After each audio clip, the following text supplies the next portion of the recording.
In today's video, I'm going to share with you 3 practices that I used to believe were super healthy dietary choices that after 20 years of research and personal experience, as well as helping many other people through their wellness journeys, I have come to take completely different stances on.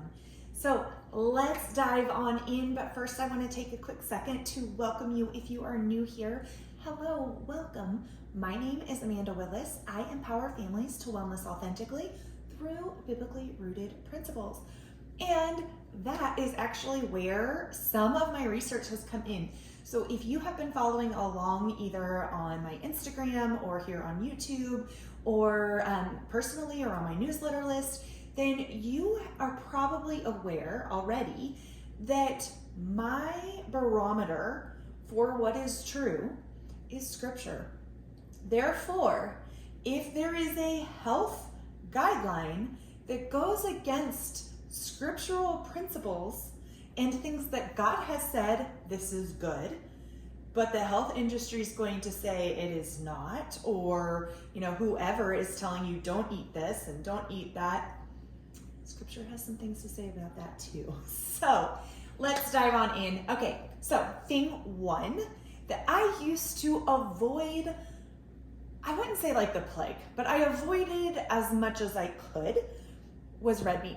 So growing up, if you are in the United States particularly, but I know we have viewers from all over the place, we've been taught for a very long time that red meat is dangerous, that red meat causes all sorts of issues, but here's the thing. Scripture does not say so. In fact, meats like lamb and beef are very common. They were clean animals, they were clean meats, and also the research that shows that those are dangerous or hazardous to your health are really terribly designed studies, and also do not take into account the difference between animals that are raised as God intended them to be as the animal, right? So cows eating grass only and not being fed all these grains of any kind or alternate items that are fed to cows. Just do your own research on that. It is really not pleasant, but that's not what this video is about. So I'm going to keep it short. So it doesn't go into any of the difference between your grass-fed cows, as God designed cows to be, versus grain-fed cows and the beef that comes from those. 2 completely different nutritional profiles. For example, in summary, your omega-3, omega-6 ratio, the omega-3s are way higher in your grass-fed, grass-finished beef. In your beef that is fed grains, the omega-6 ratio, it actually flip-flops, and your omega-6s are higher than your omega-3s. So these are some of the reasons that sometimes you're going to see all this conflicting evidence out there. I will also tell you from personal experience that when I, for years, thought I should be eating less red meat and I was trying to keep myself going on fish and chicken and turkey, I had zero energy. My energy was tanking like this because I wasn't getting the B vitamins I needed. I wasn't getting the iron and the minerals that I needed. Even though really good, I also wasn't eating good pasture-raised animals at that time. I didn't know about that. But I can tell you, you will end up way more tired than if you eat nourishing red meat. Also, if you just think practically about the size of the animal, traditional cultures, and you think of the size of a cow versus the size of a chicken and how often things were harvested, beef was meant and created for us to eat, and other red meats, lamb included, or those are larger animals than a chicken. Even a little lamb is bigger than a chicken is as far as the meat content goes, and you are getting way more nourishment out of that for a longer period of time. Where a chicken, normally you would have had, your egg layers would have been the same chickens that were then going to be, they were dual purpose birds, like the birds that we have are. So they're not specifically egg layers versus meat chickens. They're just chickens is how they used to be, right?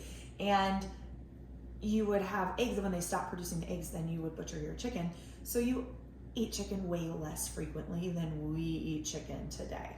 Okay, so red meat, that's number one mistake that I used to make, and something I bought in was limit the red meat. And I will tell you, my health is much better and I feel much better now that we eat a lot of really well-raised red meat. Okay, thing number 2, the myth that I used to believe and food philosophy that I used to believe was that grain-free was really healthy, that you should eliminate all grains as much as you can. Now, I did this, and for a short period of time, I should give that caveat here, right? Like, everybody's bio-individual. You may have things you need to avoid for a short period of time, especially if you're going through a healing process, and if your body has been, if you've not had a great diet for a long time, then sometimes you do have to, short periods of time, do stuff, right, for a healing time period. But for a long period of time, I was grain-free mostly for a few years. And I will tell you, my hormones during that time got thrown way off. We have to eat grains, you guys. If you're going with a Paleolithic worldview, then you're not approaching your diet from a biblical worldview. Those are two opposing worldviews. So I approach from the biblical worldview. I look at what did God design, what did the biblical patriarchs, what were they eating? They were eating tons of bread. Now, they were doing it properly prepared. So grains were sprouted or soaked or sour leavened because they didn't have commercial yeast. That wasn't a process. Sour leavening was the process for everything. And that legitimately changes the structure of the grain so that it's not inflammatory to your body the same way. Also, the grains that were being used were were the ancient grains and not the hybridized grains that we've created today that have a really high gluten content and they're really complex and hard for the body to break down. So I still am careful about the grains that we eat. I want them properly prepared, and I want to try as much as I can to do more ancient grains. Now, does that mean that we don't ever eat bread? No, because I believe you can get obsessive about some of the things. Again, during certain healing processes and healing times, depending what you're working through, you may need to 100% avoid something for a little bit. But don't let that take over your mind and become obsessive, because then your food starts becoming your idol. And obviously, if you're here and you're interested in biblical health information, that's not something that you want. Okay. Number 3. So grain-free, I no longer do grain-free. I believe grains are very nourishing. God made them nourishing, and there's a lot of benefit when they're properly prepared. The third food philosophy and myth thing that I bought into that I thought was healthy for a long time was alternative milks. So things like almond milk or soy milk. I actually started with soy, and then I learned how dangerous soy can be in large amounts when it's not fermented.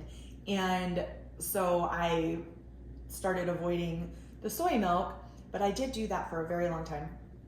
And then I switched to almond milk, which again, there may be a period when dairy is not an okay thing for your body.